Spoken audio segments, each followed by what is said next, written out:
Hello guys, welcome back to our YouTube channel. Today I am going to talk about different benefits of having Canadian PR. So stay tuned.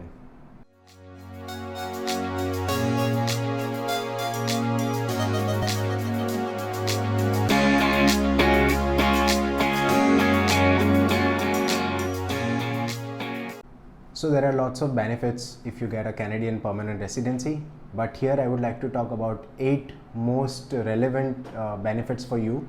So the first benefit is free medical and healthcare. So if you live in Canada as a permanent resident, then every single medical facility is free for you. Even if you get ill, if you get major injuries, then every single treatment will be free for you. There are some exceptions for that. There are 5 different exceptions. The first is dental care. So dental is not covered for you under free medical healthcare system.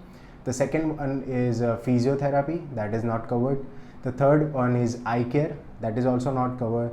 The fourth one is prescribed medicine. So to see a doctor, it's free, but if they give you some prescribed medicine, then it's gonna cost you. So you have to buy it by yourself. And the last one is ambulance services.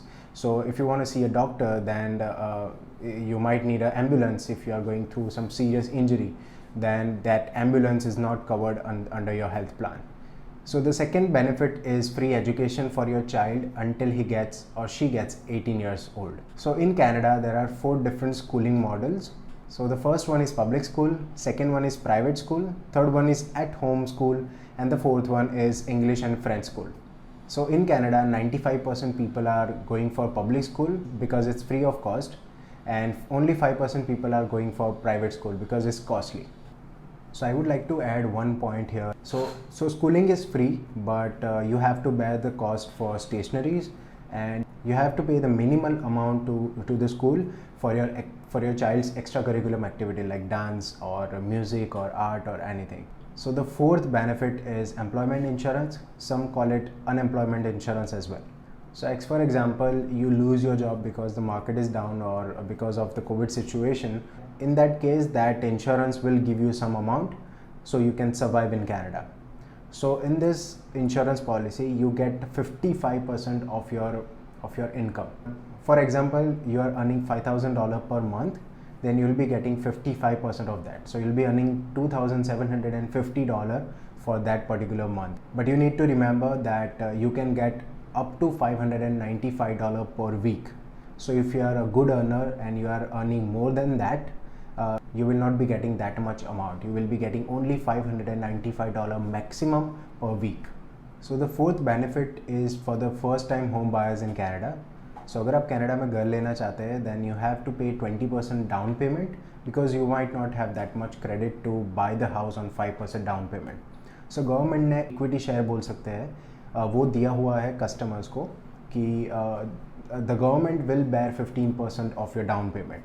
So what I mean is, so let's say अगर आप घर लेना चाहते हैं which is $500,000, then you have to pay 5% down payment, which is $25,000. The other 15% of the down payment will be covered by government. So they will give you $75,000 for your home. So what I mean is, they are not giving it for free. So they will have equity shares in your house. So whenever you sell it, let's say you bought it for $500,000, then you sell it for $700,000. So that 15% you have to give it when you sell your house. So from that $700,000, you have to pay 15% to the government. So at the moment when you buy the house, you don't have to bear that 15% by yourself. The government will cover it for you. So the fifth benefit is related to healthcare system. So if you are newly married and going to Canada, then you will definitely have a baby in the near future. So the delivery is free of cost. You just have to bear the cost from your home to hospital, which is ambulance cost. Other than that, every single thing will be free. So the sixth benefit is maternity leave, which is related to my last point.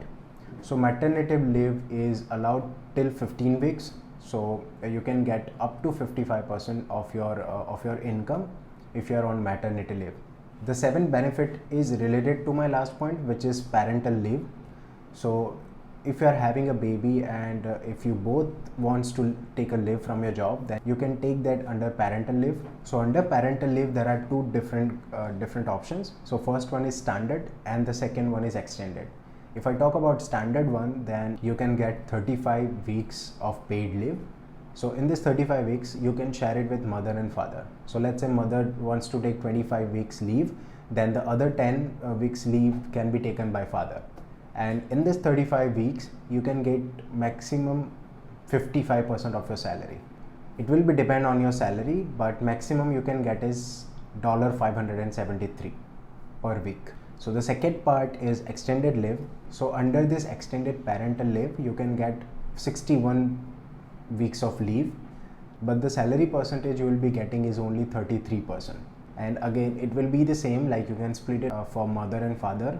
If a mother is taking 40 weeks of leave, then other 21 weeks of leave can be taken by father. And in this extended leave, the maximum you can get per week is $344. So the last but not the least benefit is childcare benefit.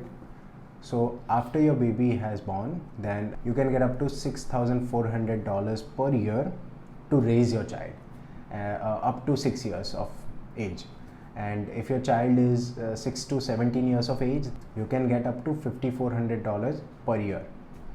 So if you are having 2 children, then you can double the amount. So these are the benefit of getting a Canadian permanent residency. Of course there are many more, but these are the major one.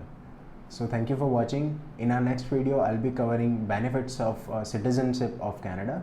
So keep watching our videos. See you next time.